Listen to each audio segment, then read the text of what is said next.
Welcome back everyone. Welcome to civil services study. UPSC civil सेवा की test series चल रही है। नेक्स्ट टेस्ट लगाते हैं। टेस्ट नंबर 305 305वां टेस्ट है। इस टेस्ट सीरीज़ की प्लेलिस्ट बना रखी है, वहाँ पर आप टेस्ट नंबर 1 से लेकर टेस्ट नंबर 305 तक पहुँच सकते हो। फोकस करेंगे इन्वायरमेंट और इकोलॉजी के प्रश्नों पर। पर्यावरण और पारिस्थितिकी मोस्ट इंपॉर्टेंट है। 15 से 16 प्रश्न हर वर्ष पूछे जाते हैं। तो क्वेश्चन नंबर 1 है जैव विविधता, जिसको बोलते हैं बायोडाइवर्सिटी के संदर्भ में कुछ स्टेटमेंट है यहाँ पर, और बताना है कि इनमें से कौन सा करेक्ट है। तो देखिए, जैव विविधता के अंतर्गत एक प्रजाति के अंदर पाई जाने वाली विविधता, विभिन्न जातियों के मध्य विविधता तथा पारिस्थितिकीय विविधता सम्मिलित है। 1992 में रियो डी जेनेरियो में आयोजित पृथ्वी सम्मेलन में जैव विविधता की मानक परिभाषा अपनाई गई। जैव विविधता का अर्थ किसी निश्चित भौगोलिक क्षेत्र में पाए जाने वाले जीवों एवं वनस्पतियों की संख्या से है तथा इनका संबंध पौधों के प्रकारों, प्राणियों एवं सूक्ष्म जीवों से है। तो बिल्कुल पढ़ने में लग जा रहा है। ये तो करेक्ट है, पहला करेक्ट है। तीसरा क्या दूसरा वाला करेक्ट है? करेक्ट है दूसरा भी। तो इसका आंसर हो जाएगा ऑप्शन नंबर डी 1 2 3। तो देखिए, 1992 में ब्राज़ील के रियो डी जेनेरियो में आयोजित पृथ्वी सम्मेलन में जैव विविधता की मानक परिभाषा अपनाई गई। इस परिभाषा के अनुसार जैव विविधता समस्त स्रोतों यथा अंतर क्षेत्रीय, स्थलीय, सागरीय एवं अन्य जलीय पारिस्थितिक तंत्रों के जीवों के मध्य अंतर और साथ ही उन सभी पारिस्थितिक समूह जिनके ये भाग हैं में पाई जाने वाली विविधताएँ हैं। इसमें एक प्रजाति के अंदर पाई जाने वाली विविधता, विभिन्न जातियों के मध्य विविधता तथा पारिस्थितिकीय विविधता सम्मिलित है। अन्य शब्दों में जैव विविधता का अर्थ किसी निश्चित भौगोलिक क्षेत्र में पाए जाने वाले जीवों एवं वनस्पतियों की संख्या से है तथा इनका संबंध पौधों के प्रकारों, प्राणियों एवं सूक्ष्म जीवों से है। क्वेश्चन नंबर 2 है निम्नलिखित कथनों पर विचार कीजिए। 3 स्टेटमेंट है यहाँ पर, बताने के इनमें से कौन सा सही है। पढ़ते हैं। पहला स्टेटमेंट क्या कहता है?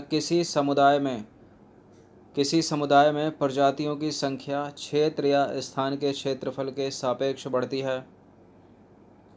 मतलब इतना छोटा बॉक्स होगा तो कम जीवधारी, अगर बड़ा बॉक्स है तो बड़े ज़्यादा जीवधारी।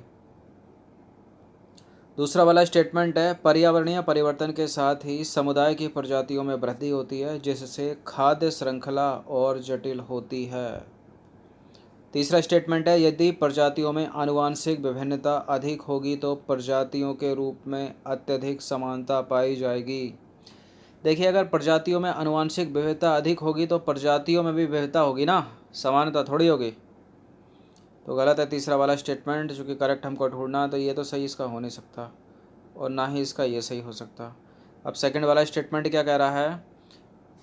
पर्यावरणीय परिवर्तन के साथ ही समुदाय की प्रजातियों में वृद्धि होती है, जिससे खाद्य श्रृंखला और जटिल होती है। दूसरा वाला करेक्ट है।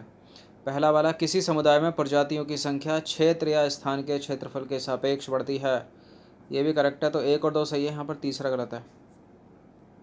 तो देखिए, तीसरा यहाँ पर गलत है, क्योंकि आनुवंशिक विविधता का आशय किसी समुदाय की एक ही प्रजाति के जीवों के जीन में होने वाले परिवर्तन से है। प्रजातियों में आनुवंशिक विविधता जितनी अधिक होगी उनके बीच समानता उतनी ही कम होगी, अर्थात आनुवंशिक विविधता कम होने के साथ ही जीवों में समानता बढ़ती है।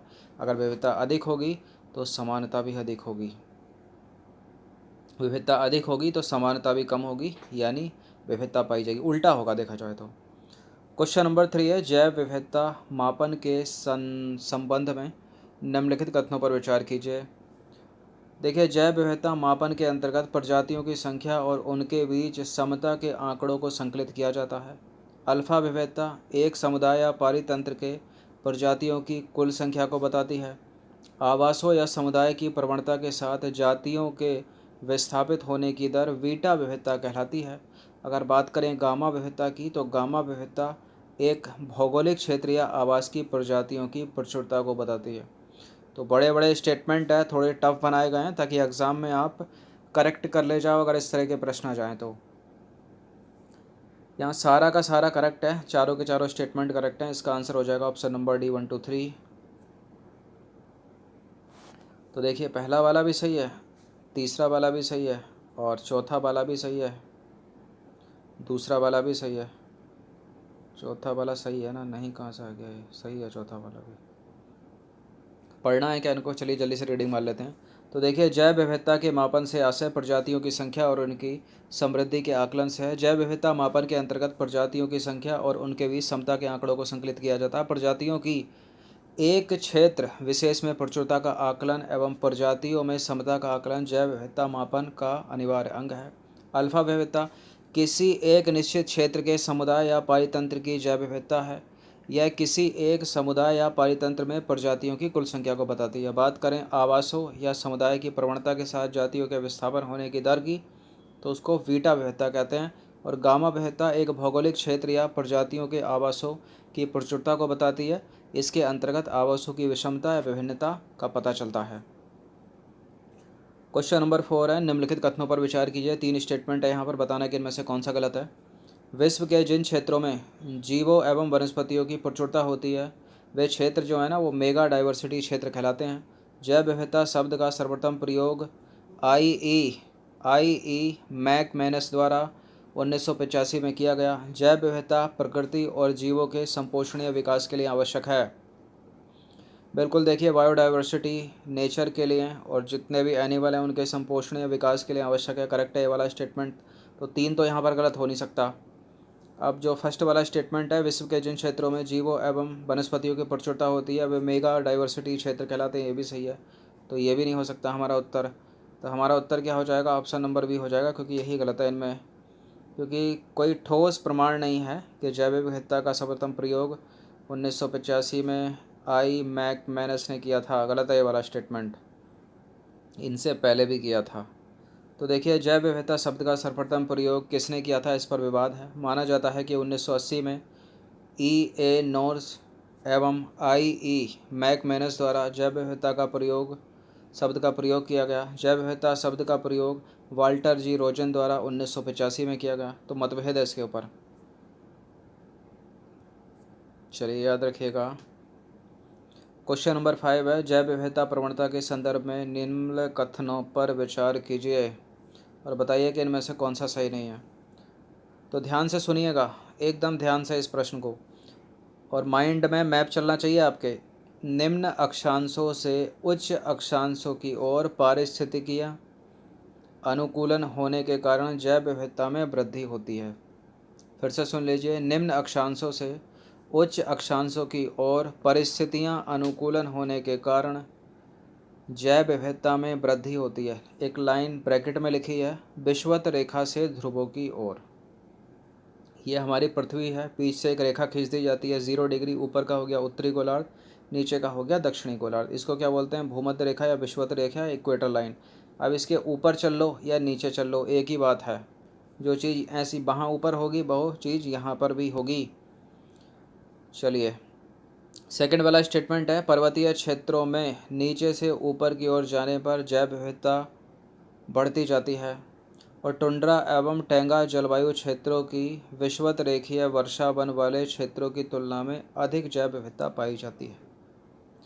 देखिए, तीसरा स्टेटमेंट कहना चाह रहा है कि जो विषुवत रेखीय ये वाला जो एरिया है ना, यहाँ पर जैव विविधता कम पाई जाती है इन कंपेरिजन टू टुंड्रा और टैंगा जो ऊपर पाए जाते हैं पोल्स पर। तो ये वाला तो स्टेटमेंट गलत है, जबकि बायोडाइवर्सिटी यहाँ पर सबसे ज़्यादा होगी ना, सबसे ज़्यादा सनलाइट यहाँ पर, रेनफॉल यहाँ पर। तो तीसरा वाला तो स्टेटमेंट हो नहीं सकता। ये तो एक से कट गया, अभी कटा नहीं है, मतलब आसान हो गया अपना काम, क्योंकि इसमें सही नहीं है। अगर सही है ढूंढना होता तो एक और दो सही हो जाता इसका, क्योंकि इसमें हमको गलत ढूंढना है ना, तो हमको हमारा एक विकल्प मिल गया कि ये गलत है, ये वाला स्टेटमेंट, ये इसका आंसर हो सकता है। अब पर्वतीय क्षेत्रों में नीचे से ऊपर की ओर जाने पर जैव विविधता बढ़ती जाती है। पर्वतीय क्षेत्रों में नीचे से ऊपर की ओर जाने पर, पर्वतीय क्षेत्रों में, देखिए पर्वतीय क्षेत्रों में यहाँ बोल रहा है ये, इनमें जो है नीचे से ऊपर की ओर जाने पर, देखिए ऊपर तो और बर्फ होगी। अब जो बचे खुचे जानवर यहाँ अगर होंगे भी तो ऊपर तो और कम हो जाएंगे, तो बढ़ती नहीं जाती है, घटती है ऊपर जाके। तो गलत है, 2 स्टेटमेंट हमको मिल गए। तो अपना आंसर जो है वो ये तो हो नहीं सकता, इन 3 में से एक होगा। पहला अगर गलत हो जाता है तो अपना उत्तर ये होगा, वरना ये होगा। अब निम्न अक्षांशों से उच्च अक्षांशों की ओर परिस्थितियां अनुकूल होने के कारण जैव विविधता में वृद्धि होती है। गलत है ये वाला स्टेटमेंट भी। निम्न अक्षांश मतलब ये निम्न अक्षांश क्या हो गया, इक्वेटर के पास वाला। फिर ऊपर बढ़ते जाओ तो जैव विविधता कम होती जाती है ना इक्वेटर से पोल की तरफ जाने पर। तो यहाँ सारे के सारे जो स्टेटमेंट है ना, तीनों के तीनों गलत हो गए। तो इसका आंसर हो जाएगा ऑप्शन नंबर डी 1 2 3। ये तीनों के तीनों सही नहीं है। तो देखिए, निम्न अक्षांशों से उच्च अक्षांशों की ओर परिस्थितियाँ अनुकूल होने के कारण जैव विविधता में कमी होती है, और पर्वतीय क्षेत्रों में नीचे से ऊपर की ओर जाने पर जैव विविधता घटती जाती है, और टुंड्रा एवं टैंगा जलवायु क्षेत्रों में विषुवत रेखीय वर्षा वनों की तुलना में जैव विविधता जो है वो कम पाई जाती है। अब है क्वेश्चन नंबर 6। निम्नलिखित कथनों पर विचार कीजिए। एक बार फिर से तीन तीन स्टेटमेंट और बताना कि इनमें से कौन सा सही है। पर्वतीय क्षेत्रों में नीचे से ऊपर की ओर जाने पर प्रति किलोमीटर तापमान में कमी होती है। पर्वतीय क्षेत्रों में ऊंचाई बढ़ने के साथ तापमान में कमी जैव विविधता में विभिन्नता का कारण है। शीतोष्ण जलवायु क्षेत्रों मतलब टुंड्रा एवं टैंगा में पौधों एवं अन्य जीवों का वृद्धि काल अत्यंत कम होता है। तो कौन सा करेक्ट है इसमें? पर्वतीय क्षेत्रों में नीचे से ऊपर की ओर जाने पर प्रति किलोमीटर तापमान में कमी होती है, पहला वाला तो करेक्ट है। और पर्वतीय क्षेत्रों में ऊंचाई बढ़ने के साथ तापमान में कमी जैव विविधता में विभिन्नता का कारण है, बिल्कुल है भाई। शीतोष्ण जलवायु क्षेत्रों में पौधों एवं अन्य जीवों का वृद्धि काल अत्यंत कम होता है। ये भी करेक्ट है, तीनों के तीनों करेक्ट हैं। इसका आंसर हो जाएगा ऑप्शन नंबर डी 1 2 3। तो देखिए, पर्वतीय क्षेत्रों में नीचे से ऊपर की ओर जाने पर प्रति किलोमीटर पर तापमान जो है वो 6.5 डिग्री सेंटीग्रेड की कमी होती है वहाँ पर। और पर्वतीय क्षेत्रों में ऊंचाई बढ़ने के साथ तापमान में कमी जैव विविधता में विभिन्नता का बड़ा कारण है, इसलिए पहला भी करेक्ट है, दूसरा भी करेक्ट है और तीसरा भी करेक्ट है। क्योंकि टुंड्रा एवं टैंगा जलवायु क्षेत्रों में परिस्थितियां अत्यंत ही प्रतिकूल होती हैं। ये विश्व के सर्वाधिक ठंडे जलवायु प्रदेश हैं, जहां वर्ष भर तापमान जो है वो निम्न बना रहता है। इसलिए इन जलवायु क्षेत्रों में पौधों एवं अन्य जीवों का वृद्धि काल अत्यंत कम होता है। अब है क्वेश्चन नंबर 7। निम्नलिखित में से कौन से भौगोलिक क्षेत्र में जैव विविधता के लिए संकट हो सकते हैं? कौन कौन से कारक हैं इनमें जो जैव विविधता के लिए संकट हो सकते हैं? देखिए, विदेशी प्रजातियों का प्रवेश जैव विविधता के लिए संकट है, करेक्ट है। ग्लोबल वार्मिंग भी संकट है। आवास का विखंडन कर दोगे आप, ये भी। अब किसी का मान लीजिए घर ही छीन लिया गया, फिर कहाँ रहेगा वो, बिल्कुल संकट है। शाकाहार को प्रोत्साहन देने से संकट नहीं है, गलत है। मांसाहार को प्रोत्साहन देने से संकट है ना। जंगली जीव जंतुओं को मारोगे, हैबिटाट लॉस होगा, उनका शिकार, ये वो सब। तो 1 2 4 हो जाएगा यहाँ पर, 1 2 4 ऑप्शन नंबर भी हो जाएगा। तो देखिए, भौगोलिक क्षेत्रों में जैव विविधता के संकट के लिए निम्नलिखित कारक उत्तरदायी हैं: आवास का विखंडन, विदेशी प्रजातियों का प्रवेश, जलवायु परिवर्तन और ग्लोबल वार्मिंग। शाकाहार को प्रोत्साहन देने से जैव विविधता में वृद्धि होती है, कमी नहीं होती। शाकाहार प्रोत्साहन से पौधों और फसलों की उत्पादकता बढ़ने के लिए संकरण को बढ़ावा दिया जाता है, जिससे जैव विविधता अधिक समृद्ध होती है, इसलिए पहला सही है, इसलिए बी सही है ना। भारी त्रुटि हो गई भैया, तो इसके लिए क्षमा मांगते हैं हम। उत्तर तो इसका बी हो गया ना, और इसलिए बी सही है। चलिए, क्वेश्चन नंबर 8 है। निम्नलिखित कथनों पर विचार कीजिए। 3 स्टेटमेंट है, बताना कि कौन सा सही है। एक जाति या इसकी एक समष्टि में कुल आनुवंशिक विविधता जीन पूल कहलाती है, और प्रजाति विविधता किसी समुदाय में भिन्न किस्मों को बताती है। आवास का विनाश जैव विविधता का हार्श का प्रमुख कारण है। देखिए, एक जाति या इसकी एक समष्टि में कुल आनुवंशिक विविधता जीन पूल कहलाती है, करेक्ट है। आवास का विनाश बायोडाइवर्सिटी हार्स का प्रमुख कारण है, बिल्कुल है भाई। प्रजाति विविधता किसी समुदाय में विभिन्न किस्मों को बताती है, बिल्कुल बताती है। तीनों के तीनों करेक्ट हैं, डी हो जाएगा इसका उत्तर। तो देखिए, प्रजाति विविधता से आशय किसी पारिस्थितिक तंत्र के जीव जंतुओं के समुदाय की प्रजातियों से विविधता से है, तथा प्रजाति विविधता किसी समुदाय में प्रजाति की विभिन्न किस्मों को बताती है। चूँकि देखिए, विभिन्न क्रियाएं वो क्रियाएं कौन कौन सी होती हैं? औद्योगिक विकास, कृषि, सड़क आदि तथा आग लगने आदि से प्रजातियों के आवास प्रभावित हुए, जिस कारण उन्हें अपने आवास छोड़ना पड़ा। इससे कई प्रजातियां संकटग्रस्त हो गईं तथा कई लुप्त हो गईं। अतः आवास का विनाश जैव विविधता ह्रास का प्रमुख कारण है भाई। अब है क्वेश्चन नंबर 9। जैव विविधता के ह्रास के संदर्भ में निम्नलिखित कथनों पर विचार कीजिए।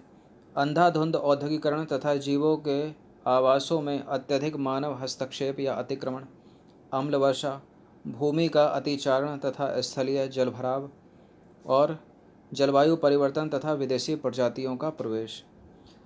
अच्छा, ऐसे प्रश्न यूपीएससी के साथ साथ स्टेट पीसीएस के भी फेवरेट हैं और साथ ही पीसीएस यूपी पीसीएस में भी इस तरह के प्रश्न किए जाते हैं और ऐसे प्रश्नों को पढ़ के ही पता चल जाता है कि इनमें से कौन सा करेक्ट होगा।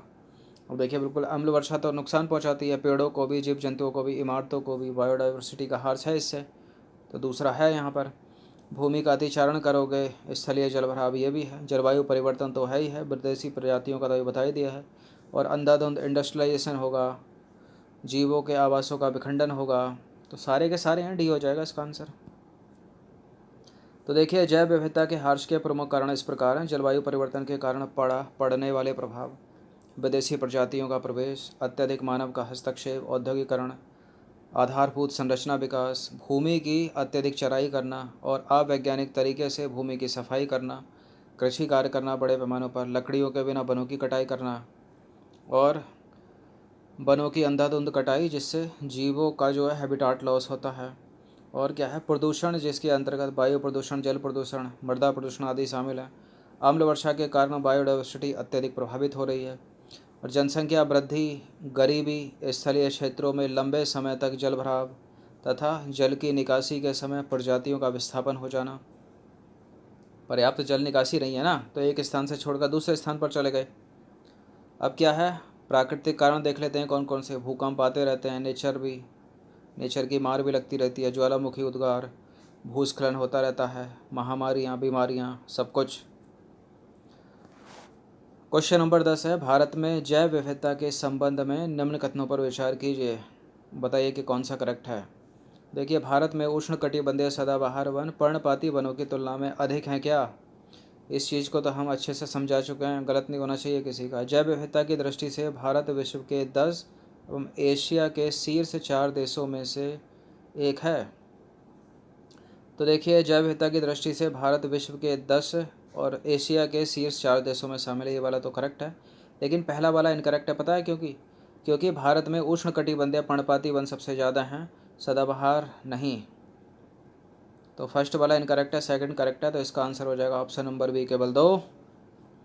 तो देखिए, भारत में उष्णकटिबंधीय सदाबहार वन से लेकर शीतोष्णकटिबंधीय तथा शंकुधारी वन तक पाए जाते हैं, जिसमें उष्णकटिबंधीय पर्णपाती वन जो है वो सर्वाधिक हैं।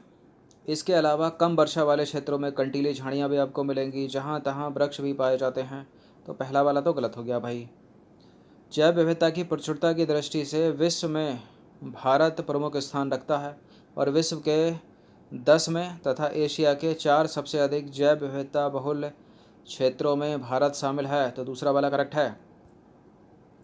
तो मोस्ट इम्पोर्टेंट ये 10 प्रश्न थे, अच्छे से इसका रिवीजन करना। जो अगला जो टेस्ट आएगा, मतलब जब कभी भी आएगा एनवायरनमेंट और इकोलॉजी का, तो और आपको 10 प्रश्न मिलेंगे, उनकी भी अच्छे से तैयारी करना, वो इससे डिफरेंट होंगे।